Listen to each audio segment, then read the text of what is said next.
register first. Okay, guys, we're back. Let me know if I guess let's wait for people to get in. They can tell me whether or not they can hear us or there's a feedback. Oh, Amy joined though. Do you see me on the live? Okay, cool. I guess request to join. I gotcha.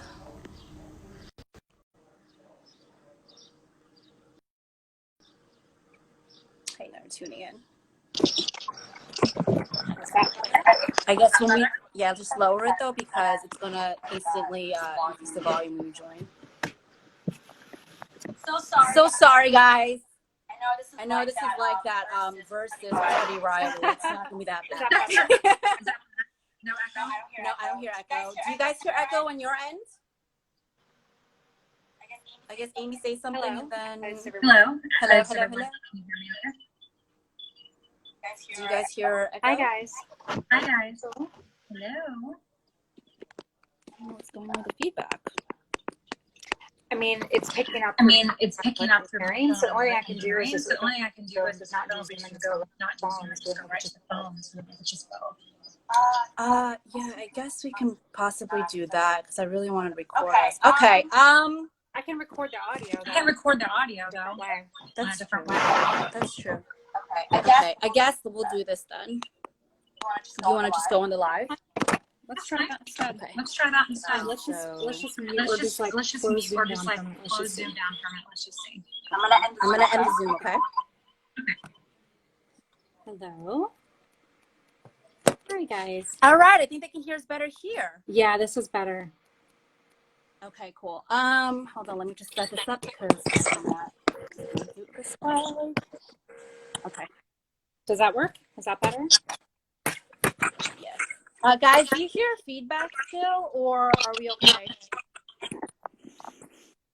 I'm hearing feedback. I do not know why. Is your Zoom shut down? Yep. Everything's closed. It's so strange. I don't. Okay. Energy. So technology is not fun right now. So this is part of it. Seriously, they're like, they don't want us to do what we have to do right now. Okay, we're seeing much better. Thank you guys so much for dealing with the technical difficulties. I apologize, but we are here. Let us know if the audio is good. I'm still hearing something. I don't know what's going on. It's fine. Okay. I feel good over here. So if you're good, I'm good. Okay, I think I'm good. Okay. All right. Well, hello, everybody. Thank you so much for joining. We're going to restart this, okay? Show business. Thank you so much for joining today's Wisdom Wednesdays with the spiritual intuitive Amy Brock. I've known Amy for a very long time. She's actually helped me through my life as well in certain moments. She's super gifted, and she's going to discuss go into depth about spirituality. You know, I've been really trying to use my platform to open you guys up to that world because everyone has some sort of spirituality within them. It's just a matter of how are you going to unlock it and how do you get to that point. So Amy, who is absolutely fabulous, she's just going to explain to you before we actually get into the nitty gritty of what's going on in the world right now. She's just going to kind of give us some background about who she is and her gifts. And again, if you guys have any questions, feel free to drop them, and Amy will be open to answering them. Right? Yeah, of course. I'm open to anything. Absolutely. I'm here to help. So Jen is really cool. We met on the radio a long time ago when I worked in New York before I moved here. But basically what I do is I'm a medium, which means I connect with people that passed away. I'm psychic. I'm a medical intuitive, which means I can see illness in the body psychically to help to understand what blocks are there. I basically look at people's lives and help them get into a deep alignment with their soul's voice, trying to communicate, and to help them be in their most happiest, most aligned version of themselves. So I consider myself a spiritual teacher as well. In my background, I was a professional therapist for years. That was what my college education was in. And then after that, I had a business, and then I found my path here. And this is just kind of taken its own life. And I'm the happiest I've ever been to help and connect people more deeply to their truest self. So that's where we are. That's awesome. So before we go into your actual gifts, there's many terms for your talent, for your skill set. Are you a seer? Are you a healer? Is there a difference between the two, or? These are all just adjectives. But I would consider a seer basically means that you have the ability to use your clairvoyancy, which is the third eye. And yes, I do use that specifically. I have images and dreams, and I have, I see psychically pictures, and I see psychically spirits. So yeah, I mean, seer, healer, anytime you're actually helping people get to an actualization or release energy, I would say you're healing them. So yeah, all of those above would apply. Some people attach very specific language to things. It's really all in the day the same. We're just connecting in various, expressions of that. But in the end of the day, we're all just trying to connect with the spirit's soul's voice that we all have. So. Gotcha. So let's talk about your background a bit. So when did you know that you had a gift? Like, when did you realize that? I've spoken to a few people. I've researched a lot. That some of them have started realizing they were unique when they were young, as kids, not really realizing what they're seeing or what they're feeling. When did that happen? Was there specific it was not as dramatic as for some. I always had a sensitivity to spirit when I was a little girl, but because of my Christian background, it was something that wasn't really supported or helped, because we had fear of, the devil or other things that are out there that people kind of attached to that. So throughout my teens and my college years, my 20s, have just very specific experiences. I would say it was more of like a spiritual sensitivity of awareness or a revelation that I would get from my personal life. And I would have specific interactions with spirits, but thinking that they were going to hurt me, or they were dark, or they were another intention. So that kind of forced me to shut that ability down. It wasn't until my mid-30s when I decided I was going through some major life shifts that I, basically I was an entrepreneur. I was a businesswoman at the time, and I just was feeling really unfulfilled and truly unhappy in a lot of ways and exhausted. And I remember on the floor just pleading to God. I'm like, God, what do you want me to do? Like, what do you want from me? What am I not understanding? And I had this friend of mine who asked me to, so, you just talk to this medium in California that's a friend of mine. I was like, sure, I'll go. I'm desperate. I need some direction in my life. And the medium is actually the one who said, you're a medium. And I was like, yeah, sure, whatever. I just agreed. I was like, yeah, you're probably. I didn't even know what I was agreeing to. And then at that she triggered me, and all of my abilities within 2 months really flooded in. So it was like connecting with her kind of triggered my openness. And then at that point, it was just like a moth to a flame. Like, I had to get all the knowledge I could get to understand. I went through months of insomnia. I was feeling overwhelmed by what was happening. And I found myself in, psychic courses and that kind of a thing. And then in a matter of less than a year, I went from an awakening of my abilities to a fast track within, it was like fall of 2013. And then by the next, January of 2015, so like almost a year, I was on the New York radio. So it was like a year change, and then overnight, everything just came back like I had known it my whole life. Like, I remembered my abilities. It just kind of all clicked in. I was like, oh, I guess this is what I'm supposed to do. So it was just an awakening, and it's a stirring that just I couldn't ignore, and then I just got the knowledge and basically express it. And I would say a lot of people now are going through that with the global climate, with the break open that's happening.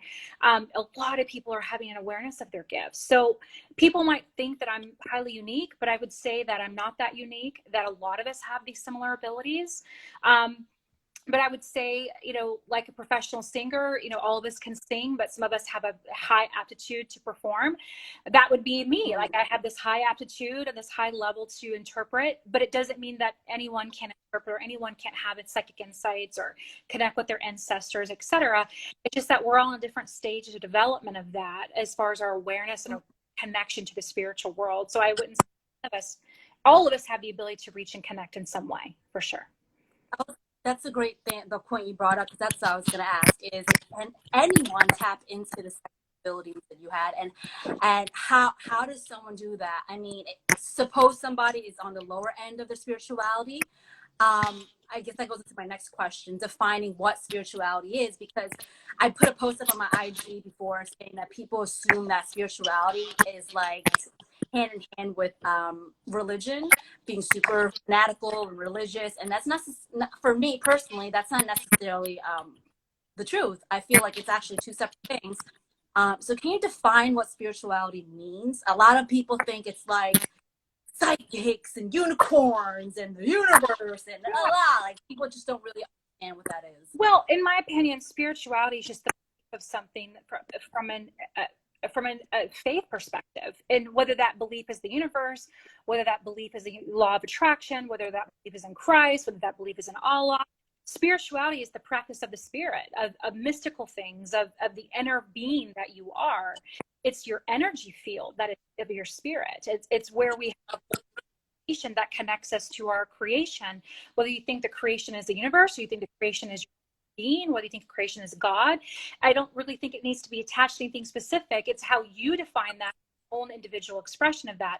For some of us, like myself, who was raised in a very traditional Christian family, religion was kind of like our basis or our platform for developing a spiritual practice. I see religion as a practice or an expression, or like an educational school to kind of develop basic modalities of spirituality. Like, that's where maybe a lot of us got introduced with prayer, or the belief of miracles, or the belief of something mystical or powerful, or, you know, it's kind of, to me, the infant stages of where that starts. And so now what's happening in our global world is that we're kind of dropping a lot of barriers and limits to right and wrong, and heaven and hell, and, you know, these restrictive paradigms that now we're starting to see, okay, well, if there's a being, that if we are all of love, and if that's what we are really, and that's what we're all trying to see right now in the world and where it's at, we're trying to see, where does love connect us? If the love is what is guiding our life, then really that's essentially spirituality. It's the practice of love in whatever form and expression you want to do that, whether that's through music or poetry or your children or in your partnerships or in, you know, the way that you learn. It's how do you feel love? And to me, that's the ultimate expression of spirituality. Everyone, also, we're tuning into Amy Brock right now. Again, if you have any questions, please feel free to drop them. Amy will them later. And going back to that, so what do you say to someone who says, I don't believe in spirituality, like all that nonsense? Like, yeah, sure, they might believe there is a God, but like, just really tapping into energies and understanding and not believing that there is I hate to use the word dimensions, but there's different planes to our existence. What would you say to someone who doesn't believe in that? That they feel like this is it. You wake up, you go to work, you go to school, you come home, you cook, you clean, you know, you watch TV, you wake up, you do the next day, you hang out with friends, and that's like it. So what do you say to someone who just sees the world as that? Well, I would say that if you feel that all you are is to inhabit a body, you're missing 50% of the point of why you exist in the body in the first place. That there is something inside of you that is moving you, that gives you life. And really, if we want to go from a scientific perspective, the reason why you're alive is because an energetic signal is signaling energy in your body to move. It's actually a magnetic signal. So when you die, your magnetic signal goes away. It's out. So that's a scientific fact, by the way. Yeah, it's scientific fact. So there's an energy that is moving every cell, every molecule, every, you know, thought. And so where does that energy come from? It's an invisible energy that is actually creating a life essence in you. So I would say then, if there was no point of that, what would be the point of the energy to inhabit your body? What would be the expression? What's the point of breath? What's the point of seeing? What's the point of experiencing? It's like saying, there was no purpose in my creation. There was no need for me to be an evolutionary form. It would be like you're not plugged in to the reason why your energy has brought life to you. You're missing the whole point. I mean, the body is 50% of your creation. Other part that inhabits the body. So whether you believe it or not, it's happening because we can prove that it goes and it comes. So it's a matter of it's there. And if you express and understand more, then you're going to have to ask some really poignant questions. It's the parts of you that make you feel. That's what your energy is. It's the feeling. It's the expression of those things. Is there something that someone can exactly do, people can do to enhance their spirituality? if they are on the lower end of not believing, I guess, organically without knowing? Well, you know, what we have, unfortunately, is a very numb society. We're very numb, which means we don't allow ourselves to feel. However, with what's going on with COVID and with, you know, the race issues that we're dealing with right now, we're actually being forced to feel everything, to feel everything. Mm-hmm. So we're being awoken from our numbness. So I would say to start allowing yourself to feel, even if it's anger, even if it's depression, even if it's sadness, if it's temporary elation, it's just beginning to feel and see where that comes from. Does it come through your heart? Does it come through your stomach? Does it come through your mind? Where does that start begin? Where does it start and where does it end? Just have an observation of your feelings. It's being a connection to the energy that's running through you.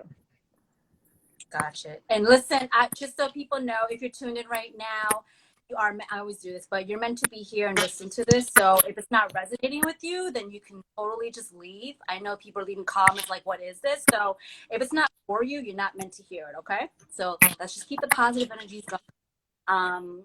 So can you speak on, I do a thing called Meditation Mondays, and I'm learning as I go, but can you explain or just speak on the powers of meditation and what that actually does for you? Mentally, spiritually, and physically. Yeah, so meditation is one of those things that is basically allowing connection with the inner being. It's allowing you to feel stillness. It's allowing you to connect to the essence of your creation. That's the whole point of meditation. It's to say that the brain is no longer running my life. My thoughts are no longer running my life. It's my inner being is going to let have some kind of direction outside of what my thoughts control. The thoughts that life are egoic. They are of the ego.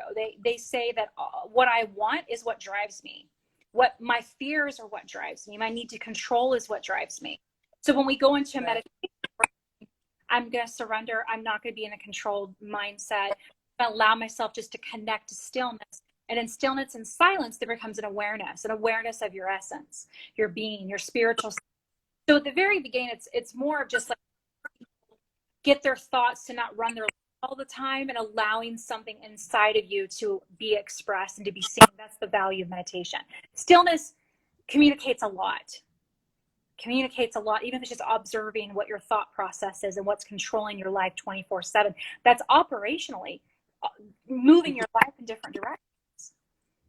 So it's getting what that looks like. And it's very powerful because I've also researched and read that you can actually enter into different consciousness as you meditate. Is that right? Like if you really clear your mind, you really can directly connect with God, source, or whatever you want to call that person. You can connect to different, if you believe in past life, you can connect to past life memories. You can connect to future. You can connect to, if you believe in a spiritual guidance or team, you can connect to a spiritual guides that help you or they're here to kind of navigate and support your life. You can connect just to the essence of peace, just the essence of love. It doesn't have to be a being or an event. It could just be a feeling of stillness and peace, which I would say a lot of us don't feel that right now. A lot of us are completely confused or conflicted and are stressed out. So just to give your body and your energy a moment to say, just breathe with no judgment will be a release of something. Is there specific pointers besides that people can do to better meditate? Even for myself, like I guide people to meditate, but if there's any other pointers or any other suggestions you have, I'd love to hear some. If you're someone whose brain never shuts down, what I recommend is doing a couple different meditations. One would be like a moving meditation. So when you're walking, physically moving, trying to focus on the steps that your feet are taking. If you're someone who, again, still can't shut your brain, but maybe listen to drums or something that has a rhythmic pulse that's just constant, that'll give your brain focus on, whether it's counting it or it's focused on the sounds so that you can get stillness. That's what meditation means. It's important, right? Yes. So there's great apps like Insight Timer has free, options you can connect with. If you want to connect more deeply, if you're someone who's ready for spiritual guidance, someone who's wanting more development with what you said, interactions with the spiritual world, then listening to guided meditations where people are taking you through visualizations and a message appears. So it really depends. Likes to hear a story. There's now meditation stories where it takes you through a story. There's, moving, there's exercise, there's sitting in a candle, just staring at the flame of the candle till your brain just kind of checks out. That's a form of meditation. Could be focusing on one sound in the room. It could be the drip of your refrigerator and you listen to that drip. It's really giving focused attention to something so that your mind is not running the show. You're just allowing the mind to take a break, to say you're not in control. It's similar to fasting. Like if you ever wanted to reset the spirit, fasting is a fantastic way because you're allowing your body to not run your life through hunger. Our primal instincts dictate our desire to control. So it's saying that, yes, I understand, body, you're hungry, but instead I'm going to allow you to put that aside, and you're going to now pay more attention to the spirit. I'm not going to be distracted by hunger. I'm not going to allow that run my life. I'm going to connect into something for a day or 2 or 3 days, and I'm going to let the soul lead, not the physical body. So that's what meditation is trying to do, is put that in charge, not the other way.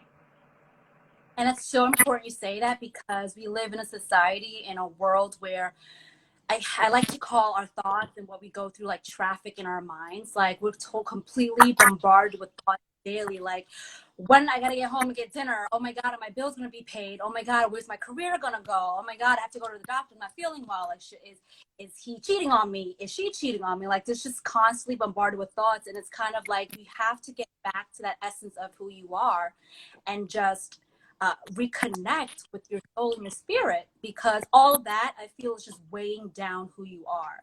It's literally like an elevator just going down to the first floor, smushing all that down and smushing who you really are as a person. And that's why I meditated, because I felt like I needed that. I felt like I was being smushed. Like I didn't even know who the hell I was anymore. Well, because there was just so much outside, Totally. But you're operating from a space of reaction, not from a space. Oh, you're welcome, Bibi. Sorry, someone said thank you so much for this. You're operating from a place of reaction if you're never getting stillness. If you're never saying, wow, what is my spirit really telling me? What is my energy being really communicating? Then you're always operating autopilot from the point of the physical view. The body is limited. It is limited in its ability to create, where outside of you spiritually is unlimited. There's unlimited creative access. There's unlimited miracles that are available. But the body has, due to its biology, has limitations of its ability to create. It has to rest. It has to be fed. It needs to have pleasure. All of those things. That is the desire to control, the desire to have something fed or met, a need of survival to be met. The soul doesn't require any of those things. It requires feelings and expressions and inspiration. It wants to experience that. So when you say I'm meditating, you're saying, all right, I'm going to allow that feeling, even if it's for a moment, to connect with my infinite source. And that's going to give me an additional power that you've now thought your power was based within the body. Well, really, your power is based outside of the body. It's getting that information outside the body and pulling it into the body. When those two things are communicating, you've got infinite power, infinite, because it can always, there's no limit. There's no limit. There's infinite resource there. So whether you believe that to be God, universe, or love, whatever it is, love is infinite. There's not a set amount of love, is there? There's not an amount that we can cap and say, all right, we've used all the love we have on the planet. There's no more left. It's infinite. Very right? true. Very true. That's why I feel like humans are sort of dumb because like we look for the answers elsewhere. We want it to be a complex answer. We want it to be, it's just like an intricate, detailed answer to life, when really it sounds kumbaya-ish, but straight up, it's like loving yourself, loving those around you, and just operating from not a selfish place, but a loving place. And that brings me to my next question, especially with what's going on now in the world. It feels like the world is just so upside down right now. I did research, if you could speak on this, Amy, that ascension. So I read that Earth has entered and is ascending to the next plane. And that started happening in 2012. But for 2020, it's really ramping up now. Can you explain the significance of that and why all this is happening? We'll go into the coronavirus, obviously with protesting, Black Lives Matters. Last night, I read that like India and are now at odds. Like they're about to go to war, and North Korea just bombed South Korea. Like it's absolutely insane. And before that, even beginning of January, Kobe Bryant passed away. Pop Smoke, one of these rappers, passed away, and it was just one thing after the other. So, what is happening energetically, or just for Earth right now? Well, you know, what's funny is that everyone thinks this is a unique time, but it's really not. And I'll tell you why. Look at the history of the planet. How many times have there been wars? How many times have there been plagues? How many times have there been famines? How many times have people battled? How many times, you know, there's always been a pressure in the planet from the beginning of time. There's always been a desire for power from the beginning of time. So we are just catastrophically feeling that in a massive squeeze point. So what's really interesting, one of my spiritual teachers that I study with, her name is Carolyn Mays, she's amazing. She talks about, if you look at the global scene of what happens from technology, from, you know, the industrial age to the nuclear age. We had the nuclear age when we split the atom in the 1950s, and the nuclear atom was figured out that we could actually decimate humanity in one moment if we wanted to push that button, which is what we're always doing with Korea. We're like, are they going to blow us up? You know, or with that, which basically means we understood the power of energy when we figured out that science. We understood the split of the atom is going to create a power that could destroy or create for our good, one or the other, which is the theory of life. Are we going to use it for good or bad?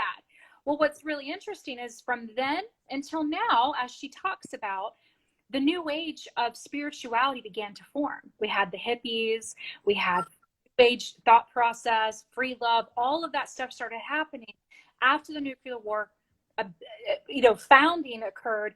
And the reason why is because the earth is always trying to achieve balance. There's a law of the universe of balance. When one thing gets thrown off, the other thing has to come, something else has to appear to bring balance. So when the atom was split, Yin and yang. Okay, so when the atom was split, we realized, okay, we can hurt each other with the science. Then the spirituality had to evolve and develop so that we would have such a consciousness that we would never use our ability to hurt each other anymore. Okay, so the balance of the nuclear power that's happening. So now we're moving into a energy when we are now understanding that we're not separate. And COVID basically just shows us, doesn't matter what race, location, financial status, gender, age, right? None of the factors that create us, makes us separate are applicable in this situation. Not one. Doesn't matter. We are all, right now, we are shown that we are in one. We are in oneness. So that energy of the virus that passes between each other is a communication to evolve. It's a biological communication right now to say, biologically, it's a message to each other. Biologically evolve because there's something threatening our existence. Okay, that's the symbolism of COVID. The biology, I need your biology to change. Some of us won't make it, some of us will, and some of us will adapt. Okay, it's just how it's going to be. There's going to be a loss and there's going to be a gain of people that are going to evolve past the biology. With that, that's the physical representation of what's now. What's happening on the spiritual side is from that connection, that invisible virus that we can't see with our eyes, but we all know it exists because people have it and people get sick. So we know it exists, is symbolic of the spiritual connection, which means you need to evolve spiritually into kindness and acceptance and not feeling separate anymore. Hence, now we have the racial issues. Okay, guys, biologically, you're not separate. We're going to make it even harder and show you even more deeply with, now we're looking at, from a racial perspective, you're not separate. We all want the same things. We all want to be loved. We all want freedom. We all want financial wealth. We all want health. We all want peace. We all want to feel free. So what's happening when you say ascension is we are ascending to an evolutionary place of oneness. We are connecting to oneness. And in oneness, there cannot be separation. We have been, the ego, or our body, which is symbolic of the ego, has said that we are separate.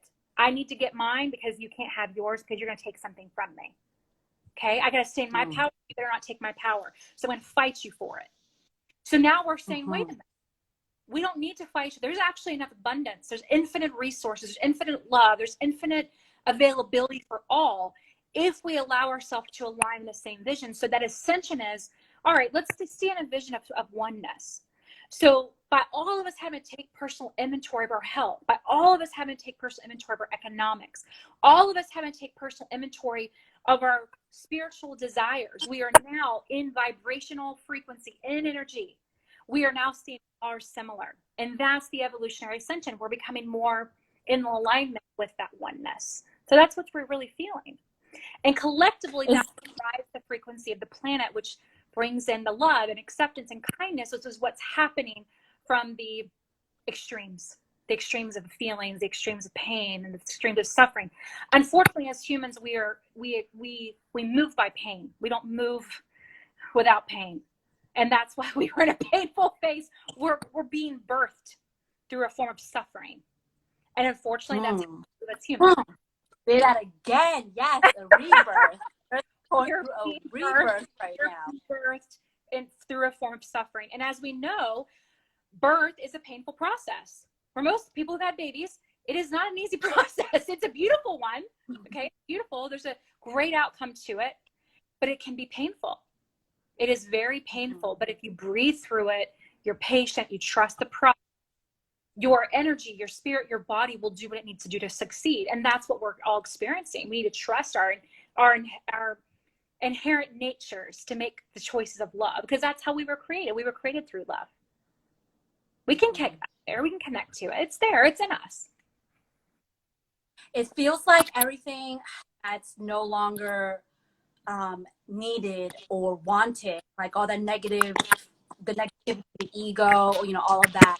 I feel like it's all starting to collapse now. Like you're seeing it besides the coronavirus, police brutality, the racism. You're seeing like pedophiles being put to the forefront, like across the world. Like systems are breaking down. The financial system around the world, and even for the U.S., is starting to break down. Is this all like universally planned by source and God? Like, is this just a chain reaction of events that's just a reaction to what's been happening throughout the years in our society? Or is it something that like it was mapped out?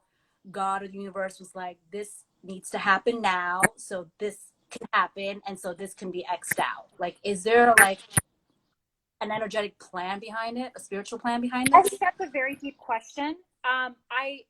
You can argue it in both sides. You can say that God's ultimately in control and that there's a hand that's here. I would say that anytime you have events that we have to try to understand, what does this mean? God uses symbols to get our attention. So when we have to look at symbols, because we can't handle God coming down and saying, hey guys, listen up. We wouldn't buy it. We're not that faithful. We're not that, we don't, God. I'm sorry to cut you off. It's like, no one wants to believe anything except what they see in front of them. Like, I've been a firm believer of like aliens for a long time. Like, we just can't be the only the beings in this large galaxy. And the Pentagon, like a month or two ago, released footage that they had in their inventory, in their archives of like extraterrestrials. But even when that came out, nobody wanted to believe it. They said it was all doctored. Like, yeah, and that's how you know. Yeah, human beings are not. We don't. Some of us are not. We have to hurt. We have to have discomfort to believe. Okay, this is important for us to give attention. And so, what I would say is that because we are all one and we are vibrational creatures, I would say, if I would pick a side, I would say that we created this, not God. We created this. That the separateness is of our human mind. And that separateness has gotten to be such a level of disease and disconnection that the energy of our judgment of self, our we're self-absorbed, and with social media, we are constantly judging our appearance. We are constantly competing with one another. We are constantly betraying ourselves. We're constantly, competing.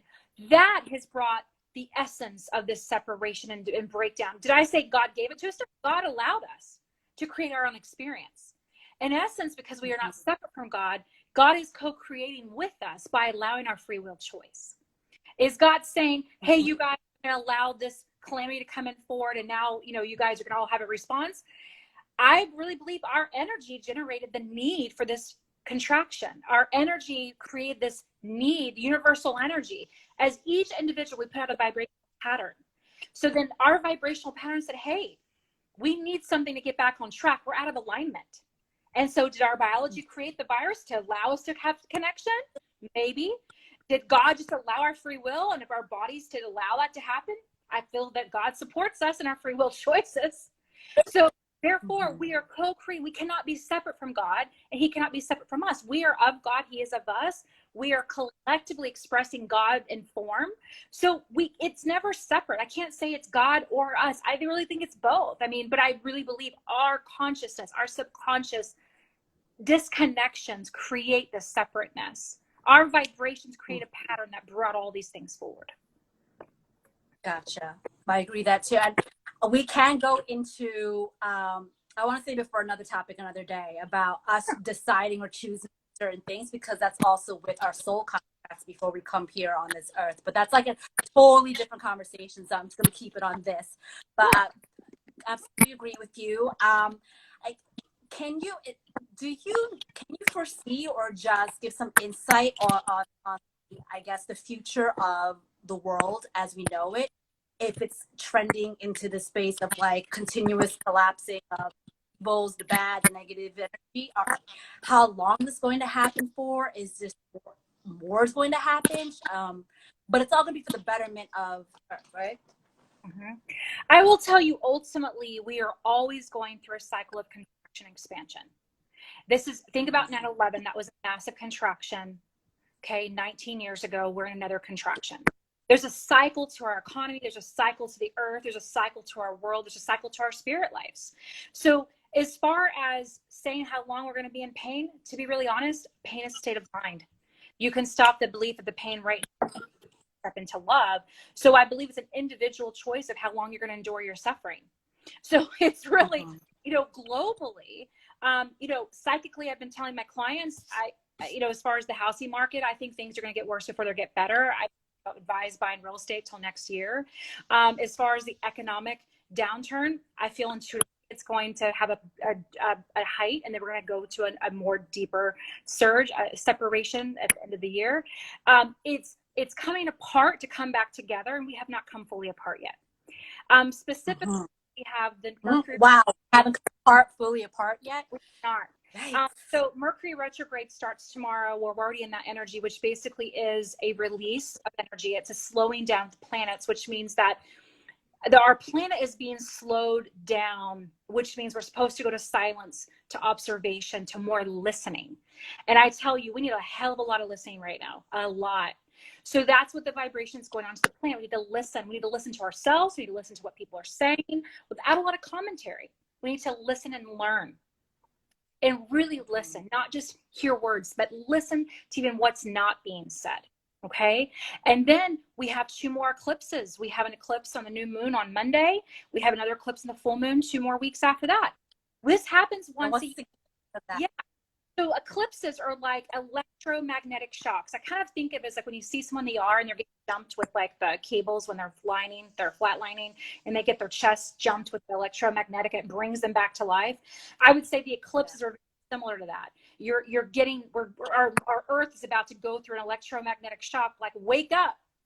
We got to wake y'all up. Are you listening to the pain? Are you seeing the suffering? Are you aware of your health? Are you aware of the value of abundance in your body? Are you aware of making different economic decisions? Are you aware of your neighbor? Are you aware of the separateness that you've created? Are you aware that we're being asked to wake up? So for some of us, we're going to have to experience more pain. For some of us, we already got it, and we're like trying to help other people recover. But I would tell you that expect there's going to be a lot of breathing going on in the next 24 months.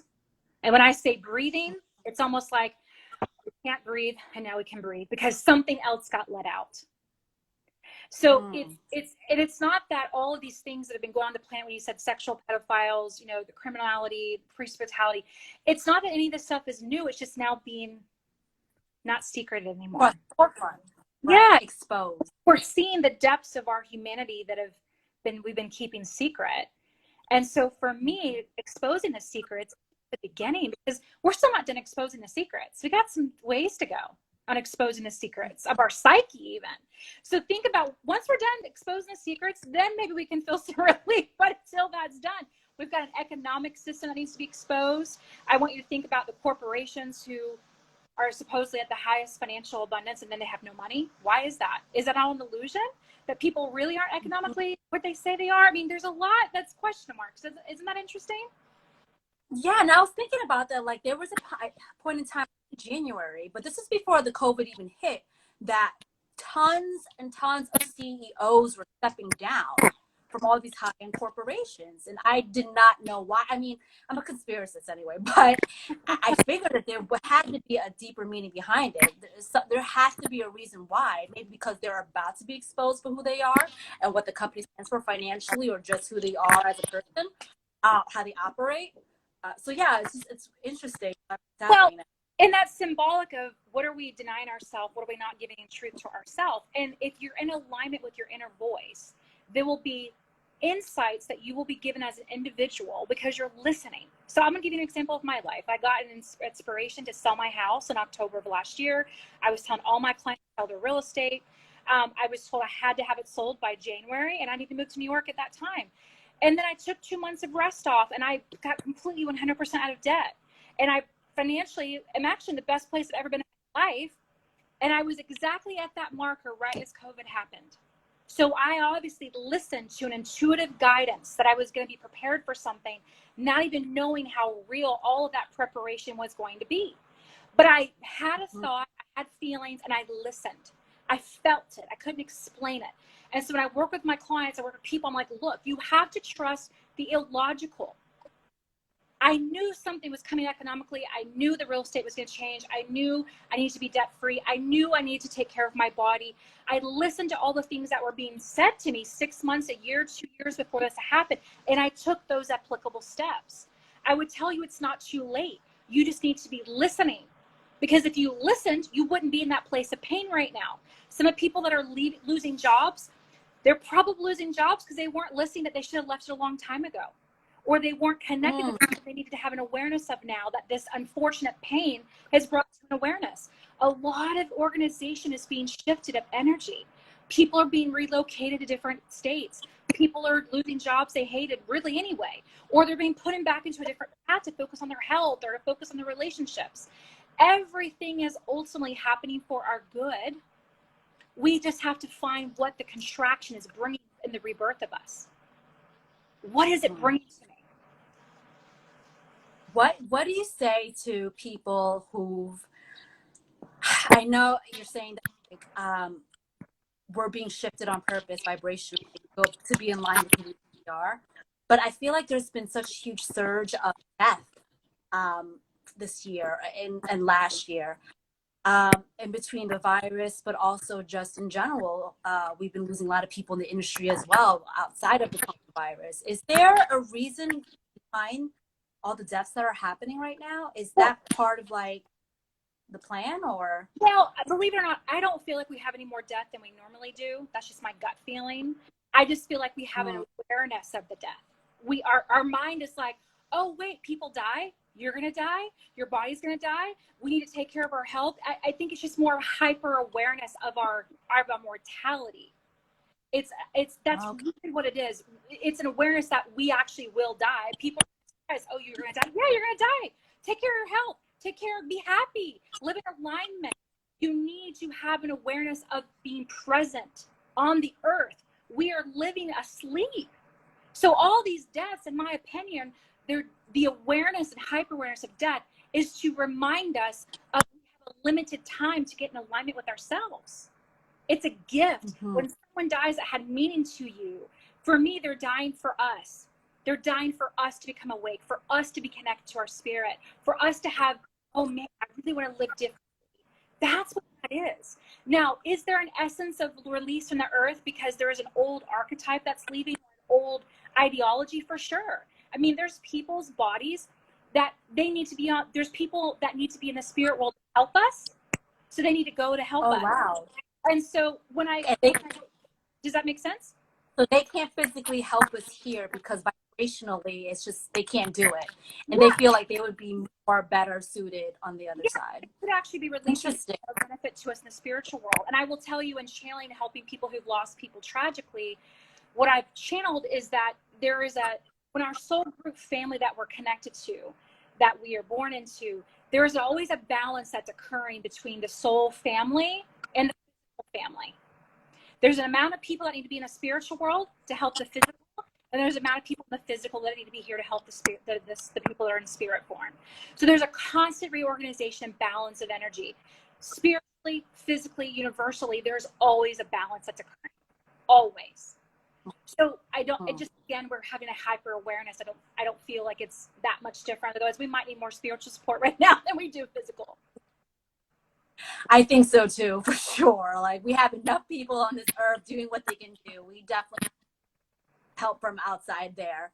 Guys, we're speaking with Amy Brock right now, spiritual intuitive. She is super, super amazing. Thank you for everyone who's been sitting with us. Again, if you have questions, before we wrap up the interview, she would love to answer them. It can be about anything, open to it. If not, totally cool. Fine. Amy, you've dropped so many gems in this interview. I feel like it was so necessary for people to hear and listen.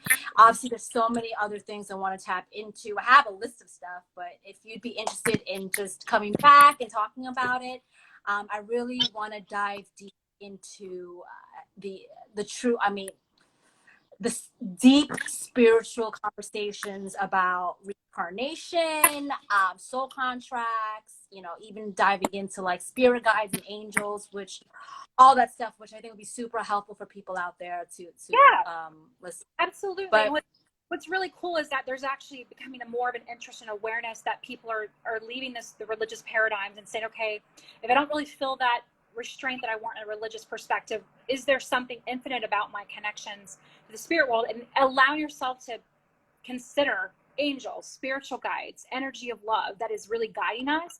It will completely revolutionize your existence here. It absolutely will. So with what's going on with the planet, I wouldn't feel despair.